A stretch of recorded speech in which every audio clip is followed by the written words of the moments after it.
अस्सलाम वालेकुम first year बेटे। Open your physics book. Chapter number 8 हमने कंप्लीट कर लिया है बेटे। चैप्टर नंबर 8 की एक्सरसाइज मैं आज आपको स्टार्ट करवाऊंगी। Let's start with the exercise. Page number 182 अपनी बुक आप लोग ओपन करें। Page number 182।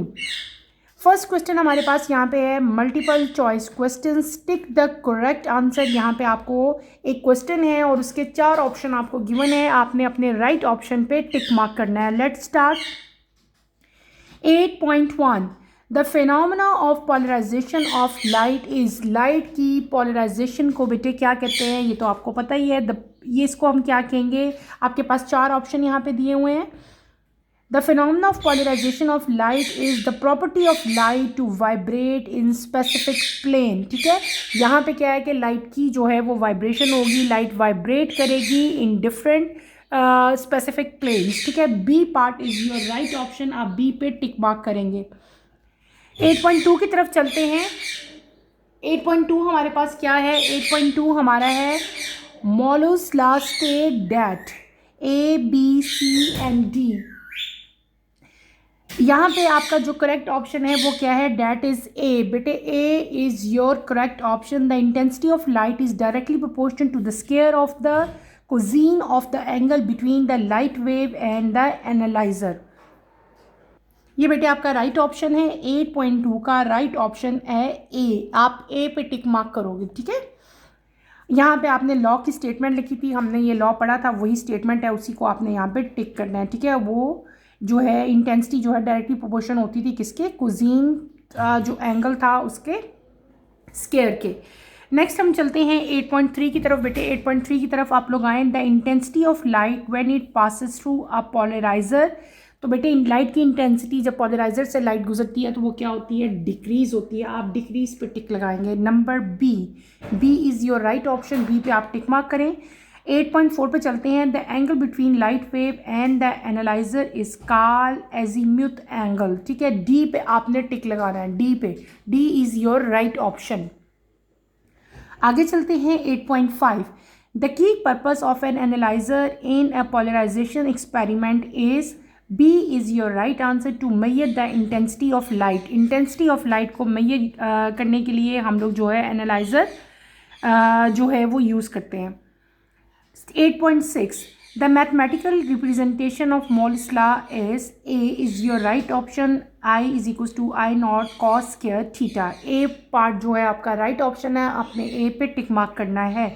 नेक्स्ट है 8.7 the effect of increasing the angle between the light wave and the analyzer on the intensity of light is. B is your right option. The intensity decreases. Intensity जो है वो क्या होगी, decrease कर जाएगी। Last part पे आए 8.8। यहाँ पे लास्ट तो नहीं अभी रहते हैं, नेक्स्ट पेज पे 8.8 है the condition for maximum intensity of light in a polarization experiment is. The light wave और जो एनालाइजर हैं बेटे वो दोनों क्या होने चाहिए, पैरेलल होने चाहिए। B is your right option. B, the light wave and the analyzer are parallel. इस पर आप लोग टिक मार्क करेंगे। ठीक है, आगे चलते हैं नेक्स्ट पेज पे और पेज नंबर 183 अपनी बुक आप लोग ओपन करें। The unwanted light that interferes with vision is termed as glare। जो unwanted light होती है उसको हम लोग क्या कहते हैं, glare कहते हैं। आपने glare पे यहाँ पे टिक मार्क करना है। 8.10 Who predicted the existence of gravitational wave। तो इसका आंसर है एल्बर्ट आइंस्टाइन। बेटे एल्बर्ट आइंस्टाइन ने ये प्रिडिक्ट किया था। B part is your right option. B पे आप लोग टिक मार्क करेंगे। 8.11 की तरफ चलते हैं। What are gravitational waves. Gravitational waves क्या होती हैं, ripples in the fabric of space time. D पे आप लोग टिक मार्क करो। 8.12 है what is the primary method use to detect gravitational waves. Gravitational waves को डिटेक्ट करने के लिए जो प्राइमरी मेथड यूज़ किया जाता है डैट इज़ लेज़र इंटरफेरोमेट्री। ठीक है, सी इज़ योर राइट ऑप्शन। सी पे आप लोग टिक लगाएंगे। 8.13 which of the following is a primary source of gravitational waves। तो ए जो है वो आपका राइट ऑप्शन है, that is binary black hole merger. ठीक है, क्लियर हो गए, ये हमारे एमसीक्यूज कंप्लीट हो गए। हम चलते हैं अब अपने अगले क्वेश्चन की तरफ। अगला क्वेश्चन हमारा है शॉर्ट आंसर क्वेश्चंस। क्या है, शॉर्ट आंसर क्वेश्चंस है। 1 by 1 सारे क्वेश्चन बेटे मैं आपको यहाँ पे सारे ओरली आपको सारे एक्सप्लेन करूँगी। आपने कोशिश करनी है कि आप इसको सुनो, समझो और अपनी वर्डिंग्स में लिखने की कोशिश करो। लेकिन फिर भी अगर आपको सही समझ नहीं आ रही या कोई आपसे सही तरह से रिटन फॉर्म में नहीं आप लिख सक रहे तो आप लोग बेटे मेरे से पूछ सकते हैं। शॉर्ट आंसर क्वेश्चन, पहला क्वेश्चन हमारे पास यहाँ पे 8.1 है, why are polaroid sunglasses better than the ordinary sunglasses. ठीक है, हमने यहाँ पे पढ़ा भी था आपकी बुक्स में, ये पोलराइड सनग्लासेस बेटे यहाँ पे गिवन है।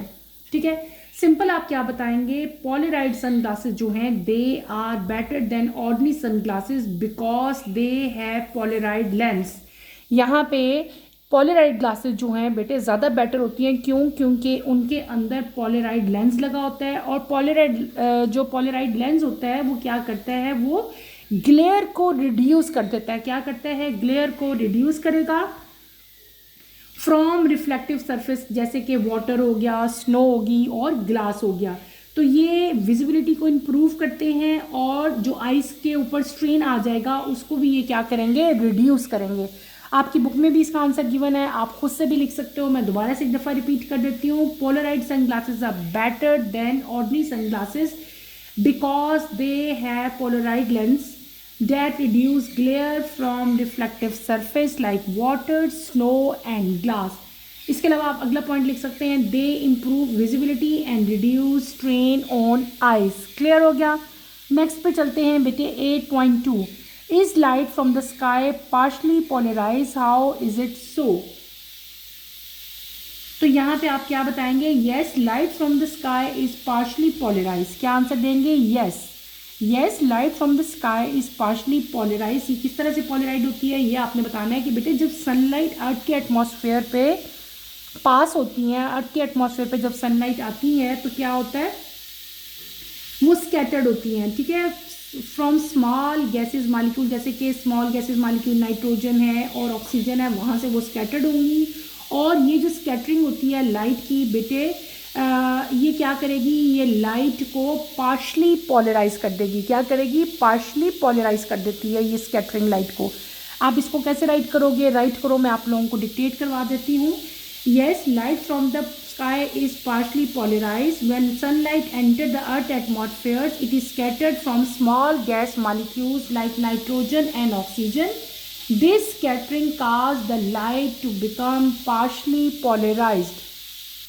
नेक्स्ट क्वेश्चन की तरफ चलते हैं बेटे 8.3, how is Malus law use in everyday life. ठीक है, इसको हम एवरीडे लाइफ में किस तरह से यूज़ करते हैं, तो आप इस सिंपल इसके यूजेस बेटे बताओगे, पॉइंट वाइज भी बता सकते हो और वैसे भी आप इसको पैराग्राफ की फॉर्म में भी लिख सकते हो।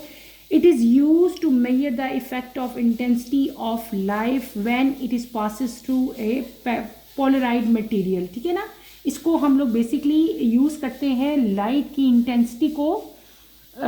इंटेंसिटी का जो इफेक्ट है उसको मेजर करने के लिए हम इसको यूज़ करते हैं। आपकी बुक में भी इसके सारे बेटे यूजेस लिखे हुए हैं। आप सिंपली यहाँ पे क्या लिखोगे, it is use to measure the effect on the intensity of light when it passes through a polaroid material. और इसके अलावा एवरीडे लाइफ में इसके बहुत सारे यूजेस हैं, जैसे पोलराइड सनग्लासेस, ठीक है, फोटोग्राफी है और साइंटिफिक रिसर्च है। अगर आप पीछे आए बेटे, यहाँ पे आपकी बुक में ये सारे गिवन हैं, मैं आपको दिखाती हूँ, वहाँ से देख के आप इसका आंसर इजीली राइट कर सकते हो।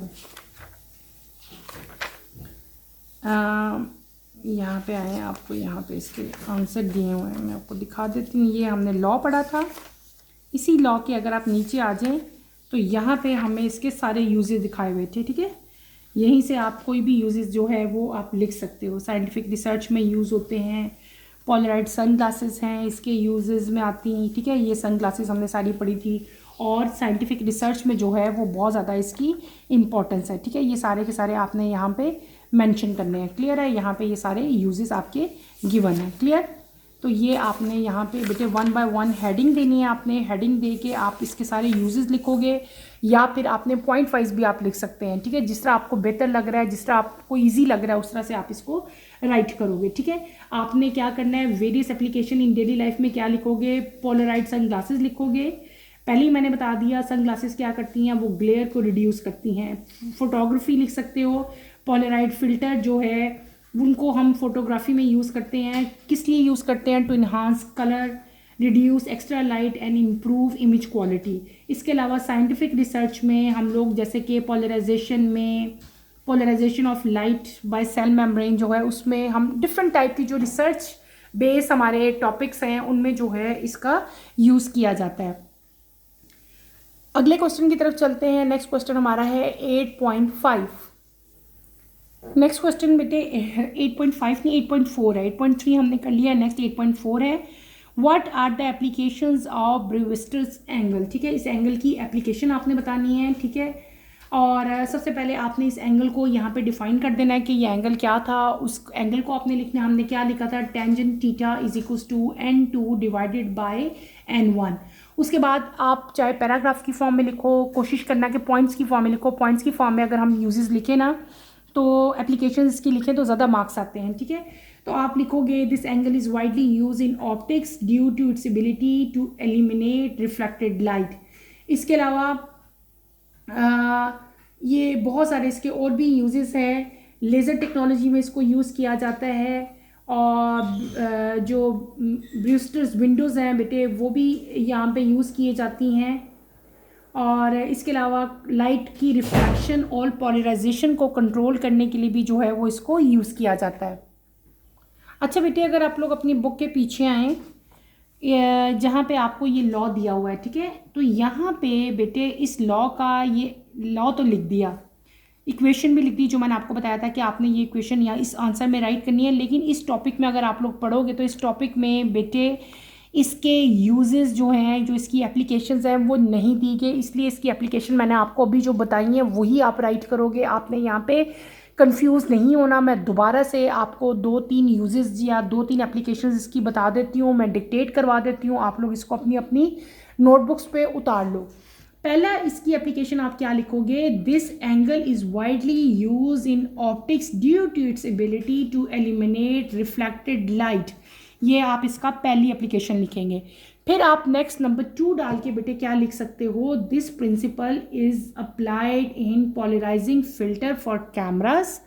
नेक्स्ट थर्ड पॉइंट आप क्या लिखोगे, this principle is applied in sunglasses to reduce glare and improve image clarity. Clear.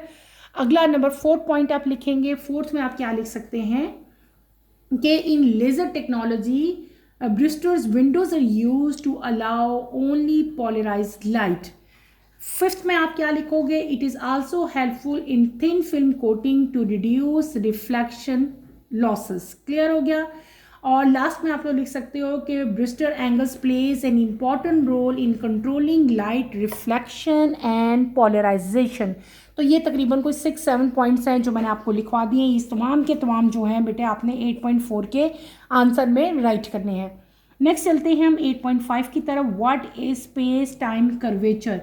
Space time curvature क्या होता है, ठीक है। स्पेस टाइम कर्वेचर हम लोग पीछे पढ़ के भी आए हैं, बहरहाल मैं आपको इसका दोबारा से आंसर बता देती हूँ। स्पेस टाइम कर्वेचर जो है बेटे एक फंडामेंटल कंसेप्ट है किसका, Einstein general theory of relativity का, और ये हमें एक्सप्लेन करता है कि ग्रेविटी जो है वो किस तरह से वर्क करती है। तो आप यहाँ पे सिंपली क्या लिखेंगे, space time curvature is a fundamental concept of Einstein general theory of relativity that explain how gravity works. इसके अलावा आप सिंपल बता सकते हैं कि ग्रेविटी जो है वो क्यों अराइज होती है, due to wrapping of space around the massive object like planets and star similar to the dent in matrix cast by heavy object. ठीक है, ये हमने पढ़ा भी था पीछे। अगर आप लोग आए मैं आपको बताती इधर आए, यहाँ पे हम ये पढ़ के आए थे सारा। ठीक है, यहाँ पे इसी पेज पे जो मैंने अभी आपको मैट्रिक्स की एग्जांपल दी है ना बेटे, ये सारी एग्जांपल्स मैंने आपको यहाँ पे डिटेल से पढ़ाई थी। ठीक है, तो यही एग्जांपल्स आपने यहाँ पे राइट करनी है। ठीक है, और उसका मॉडल, उसकी डायग्राम सारी मैंने आपको यहाँ पे अच्छी तरह से एक्सप्लेन की थी। आपने यही ज़्यादा 5 to 6 लाइन जो है आप इसके आंसर में राइट करोगे। ठीक है, कि ये जो है बेसिकली हमें क्या बता रहा है कि ये ग्रेविटी के बारे में हमें जो है एक्सप्लेन करता है कि ग्रेविटी जो है वो किस तरह से काम करती है। और यहाँ पे जो ग्रेविटी है बेटे अराइज होती है ड्यू टू रैपिंग यानी कि curvature of space around the massive object like planets and stars. Similar to the dent, जैसे आप जो आपके बेड पे मैट्रिस होता है, मैट्रिस पर अगर कोई हैवी ऑब्जेक्ट हम रखें तो वो नीचे हो जाएगा ना मैट्रिस, जस्ट लाइक दिस, ठीक है। और इसी तरह बहुत सारे और ऑब्जेक्ट हैं जो कर्व पार्ट में क्रिएट करेंगे यही रैपिंग, ठीक है। और जिसको हम लोग परसीव करेंगे एज ग्रेविटी, ठीक है। तो आपने यही इसकी जो है वो यहाँ पे लिखना है, यही कुछ यहाँ पे आपके राइट भी है, ठीक है। यहाँ से भी देख के लिख सकते हो, जो मैंने आपको बता दिया वो भी आप यहाँ पे राइट कर सकते हैं, ठीक है। और इसमें कोई ऐसी चीज़ नहीं है जो बेटे मुश्किल हो या आपको फाइंड आउट करने में प्रॉब्लम हो, ठीक है। ये मैंने आपको बता दिया, जो वही आपने यहाँ पे राइट करना है। क्लियर? ये भी इसकी एग्जाम्पल दी हुई है, ये भी एग्जाम्पल दी हुई है, ठीक है, कि किस तरह से ये यहाँ पे प्रोड्यूस होंगी। ये इसकी ये डायग्राम भी इसी की है। ये दोनों जो डायग्राम्स है ना, ये डायग्राम भी बेटे इसी में आप बना भी सकते हो, बता भी सकते हो, ठीक है।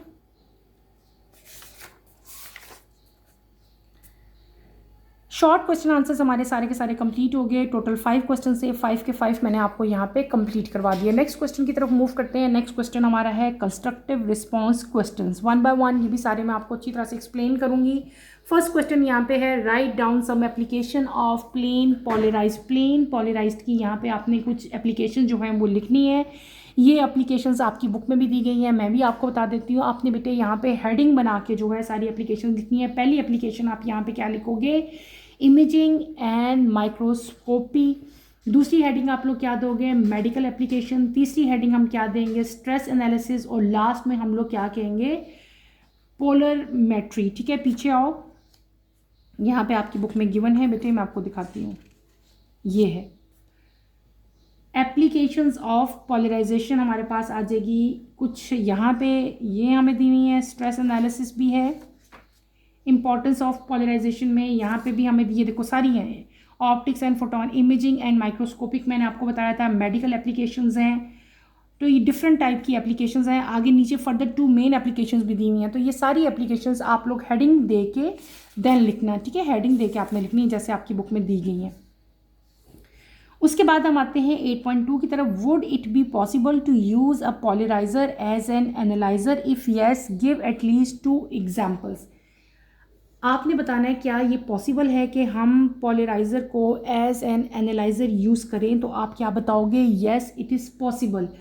येस ये पॉसिबल है कि हम पॉलराइज़र को एज ए एनालाइज़र यूज़ करें, यानी कि पॉलराइज़र जो है it act as an analyzer. कब एक्ट होगा ये भी आपसे पूछा है, जब प्लेन पॉलराइज बेटे इंसिडेंट होती है उसके ऊपर, ठीक है। तो जो डिस्टिंक्शन है पॉलराइज़र की और एनालाइज़र की, वो बेस्ड करती है उसके ऑप्टिकल सेटअप के ऊपर रादर देन फिजिकल स्ट्रक्चर। अगर आप लोग पीछे आओ, यहाँ पे मैं आपको दिखाती हूँ आपने इसके आंसर में कौन सी डायग्राम बनानी है और यहाँ पे आपने क्या राइट करना है। मैंने आपको डायग्राम बना के सारा एक्सप्लेन भी किया था। यहाँ पे बेटे आप आए, पीछे आए,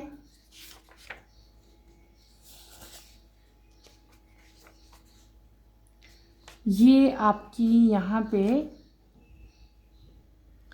पीछे होना बेटे, मैं आपको बताती हूँ इसका आंसर आपने क्या राइट करना है। आप अपनी बुक के पेज नंबर 173 पे आए, यहाँ पे आपको टॉपिक दिया हुआ ऑप्टिकल एक्टिविटी, ठीक है। आपने ये सारा यहाँ पे the rotation is directed with the polariser और एनालाइजर, ठीक है। यहाँ पे आपने ये डायग्राम ड्रॉ करनी है। ये डायग्राम मैंने आपको सारी एक्सप्लेन की थी, ठीक है। ये डायग्राम आप ड्रॉ करेंगे और इस ऑप्टिकल एक्टिविटी को आपने थोड़ा सा लिखना है। आप सिंपली क्या बताओगे कि ऑप्टिकल एक्टिविटी एबिलिटी है किसी भी सब्सटेंस की to rotate the plane of polarization of light passing through it. This rotation is detected with the polarizer or analyzer as shown in figure. तो आपने ये 2 लाइंस लिखनी है और ये फिगर यहाँ पे ड्रॉ करनी है, लाजमी ड्रॉ करनी है। इसके अलावा यहाँ पे आपने स्ट्रेस एनालिसिस जो है नेक्स्ट आपका आता है, वो भी आपने यहाँ पे ये स्ट्रेस एनालिसिस ऑफ मटेरियल्स, ये इसके बारे में भी 3-4 लाइंस जो है आप जस्ट यहाँ पे फर्स्ट 3 इन दिस टेक्निक जो है ये आप यहाँ पे 2-3 लाइंस इसके बारे में लिखोगे। यानी कि बेटे 8.2 जो है आपका जो क्वेश्चन है कंस्ट्रक्टिव रिस्पॉन्स क्वेश्चन 8.2, उसके आंसर में आप क्या लिखेंगे, yes a polariser act as an analyser when plane polarise is incident on it. उसके अलावा आप क्या बता दोगे कि जो फिर आपने हेडिंग देनी है कि जो एनालाइज़र और पोलराइज़र है, पहले आप ये लिखो, एनालाइज़र और पोलराइज़र जो हैं ये बेस करते हैं इनका रोल ऑप्टिकल सेटअप में क्या है, ना कि इनकी फ़िज़िकल प्रॉपर्टीज़ के ऊपर। उसके बाद जिस तरह से मैंने आपको पॉइंट आउट किया, आप ऑप्टिकल एक्टिविटी की हेडिंग देंगे, ये 2 लाइंस लिखोगे और ये डायग्राम ड्रॉ करोगे। उसके बाद नेक्स्ट हेडिंग आप क्या दोगे, स्ट्रेस एनालिसिस ऑफ मटेरियल, उसमें आपने 3-4 लाइंस जो है ये सारी की सारी आपने यहाँ पे राइट कर लेनी है। इस तरह से आपका ये 8.2 का आंसर जो है वो कंप्लीट हो जाएगा। क्लियर हो गया? मैंने आपको बुक पे भी ये पॉइंट आउट कर दिया ताकि आप इजीली वहाँ से नोट कर सको। अगले क्वेश्चन की तरफ मूव करते हैं। क्वेश्चन है हमारा 8.3, explain how Malus law is use to design of polarized sunglasses. How do these surface reduce glare from reflective surface? Provide an example to illustrate your example. इस एग्जाम्पल में बेटे आप पीछे आएँ, आपकी बुक में मोल्स लॉ दिया गया, आपने उस लॉ को लिखना है, उसकी स्टेटमेंट लिखनी है, उसकी जो इक्वेशन थी, एक छोटी सी फार्मूला था वो हम लिखेंगे, इक्वेशन उसकी लिख देंगे। उसके बाद आपने नेक्स्ट हेडिंग देनी है polarized sunglasses and glare reduction. पीछे आएँ आप लोग, अपनी बुक के पीछे आओ, मैं आपको बुक ही पे निशान लगा देती हूँ ताकि आपको इसका आंसर इजीली मिल जाए। ये रहा आपका मोल्स लॉ, आपने इसकी स्टेटमेंट देनी है और इसकी ये, ठीक है, intensity is directly proportional to cos square theta, intensity is equal to I nought cos square theta, ठीक है, ये आपने यहाँ पे लिखना है, इसकी स्टेटमेंट देनी है। उसके बाद आपने नेक्स्ट हेडिंग देनी है polarized sunglasses and glare reduction की। इसके बाद नेक्स्ट आपने इसकी स्टेटमेंट लिख दी, ठीक है, ये तीनों पॉइंट्स आपने मेंशन करने हैं। इसके बाद बेटे आप नेक्स्ट हेडिंग क्या दोगे, polarized sunglasses and glare reduction की आपने हेडिंग देनी है। आपसे क्वेश्चन में पूछा हुआ है ना कि provide an example to illustrate your answer, तो आपने यहाँ पे एग्जाम्पल में 2 एग्जाम्पल्स, ये एक एग्जाम्पल लिख दो बहुत है। एग्जाम्पल हम कौन सी यहाँ पे मेंशन करेंगे, एग्जाम्पल हम मेंशन करेंगे यहाँ पे पोलराइज्ड सनग्लासेस की, और लिखे आप क्या हेडिंग दोगे, polarized sunglasses and glare reduction, ठीक है, ये भी लिखी हुई है आपकी, और यहाँ पे ये भी लिखा हुआ है एक्शन ऑफ पोलराइज्ड सनग्लासेस। ये डायग्राम आप ड्रॉ कर सकते हो अगर आपके पास टाइम है। और यहाँ पे आपने क्या लिखना है, polarized sunglasses are design with the polarizing filter whose axis is oriented perpendicular to the horizontal polarized light। Simple आप इसमें यही बताओगे। और इसके अलावा भी मैंने आपको पहले ही बता दिया था कि पोलराइज्ड सनग्लासेस में बेसिकली कौन सा फिनोमेना होता है, वो सारा बार बार मैं आपको बताती आ रही हूँ, वो सारा का सारा आप यहाँ पे बेटे लिख सकते हैं कि पोलराइज्ड सनग्लासेस जो है ये इसी लॉ के ऊपर जो है बेस करी होती है। इसका मेन क्या है कि फंक्शन ये ग्लेयर को रिड्यूस करती है फ्रॉम रिफ्लेक्टिव सर्फेसेस और विजिबिलिटी को इम्प्रूव करती है, और जो आइज़ के ऊपर स्ट्रेन आते हैं उनको क्या करती है, ये रिमूव करती है। Is that clear? ये सारे के सारे पॉइंट्स आपने अपने आंसर में राइट कर देने हैं, ठीक है।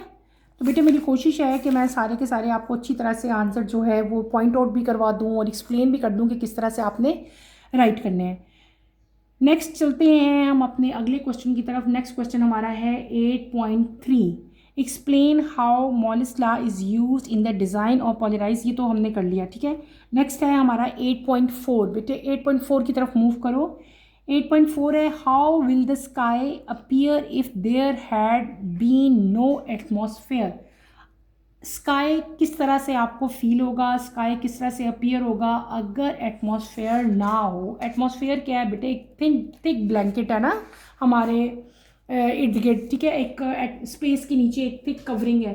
तो अगर वो ना होगा तो किस तरह से जो है वो सारा कुछ आपको स्काई अपीयर होगा। आप इसका बताओगे कि बेटे स्काई जो है it appear black in the absence of atmosphere. आप ये राइट लाइन करेंगे कि अगर एटमॉस्फेयर ना हो तो हमें जो स्काई है वो किस कलर में, किस तरह का अपीयर होगा बेटे, वो हमें ब्लैक कलर में जो है वो नज़र आएगा। आप सिंपली यहाँ पे क्या बताओगे, the sky would appear black in the absence of atmosphere. और ये जो कलर आपका होगा, this is due to scattering of light from gas molecules in the atmosphere. और अगर ये जो हमें स्काई का स्टैंड कलर नज़र आता है ना, ये क्यों नज़र आता है, आप सिंपल बताओगे the colour of sky is due to scattering of light from the gas molecules into the atmosphere. जब एटमॉस्फेयर में बेटे गैस मॉलिक्यूल जितने भी होते हैं उनके ऊपर जब लाइट पड़ती है ना, तो उस लाइट की स्कैटरिंग से हमें ये इस टाइम जो कलर नज़र आ रहा है कि हमें ब्लू नज़र आता है, स्काई इसलिए नज़र आता है। लेकिन जब एटमॉस्फेयर नहीं होगा ना, तो इसका मतलब क्या है कि वहाँ पे कोई स्कैटरिंग नहीं होगी। जब स्कैटरिंग नहीं होगी तो वो हमें किस तरह का अपीयर होगा, it appear dark just like it appear in space, जहाँ पे बेटे एटमॉस्फेयर नहीं होगी। आप सिंपल यही फिनोमेना लिखेंगे, मैं आपको डिक्टेट करवा देती हूँ, आप लोग राइट कर लो। The sky would appear black in the absence of atmosphere. The color of sky is due to scattering of light from the gas molecules in the atmosphere.